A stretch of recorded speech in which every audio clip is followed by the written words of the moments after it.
guys! Welcome back to our YouTube channel. Please don't forget to like, share, and subscribe para lagi kayong updated sa mga video na i-upload ko sa aming YouTube channel. Suporta ng pamunuan ng senior citizen sa isinagawang signature campaign para pabilisin ang pagpasa ng panukalang batas na Universal Social Pension noong Marso 18, 2026. Kasama ang NCSC sa pangangampanyang ito para maisulong ang social pension na para sa lahat, may pension man o wala.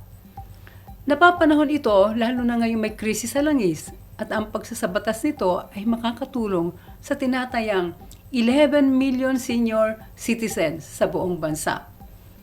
Ipinapanawagan ng kampanyang 1 milyong lagda para sa matatanda na gawing priority bill ng administrasyon ni Pangulong Ferdinand Marcos Jr. ang Universal Social Pension. Batid ng komisyon na matagal na pong hinihintay ito ng ating mga mahal na senior citizens. At handa ang NCSC na tumulong sa pamamahagi nito sakaling maisabatas ito.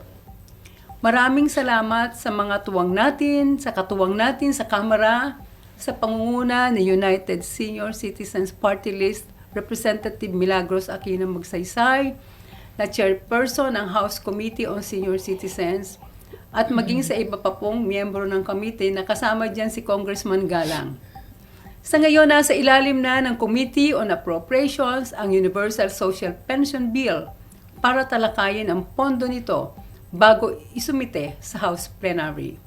Hiling namin ang inyong suporta at sama-sama tayo sa panawagang Universal Social Pension ngayon na. Thanks for watching! Please don't forget to like, share, and subscribe!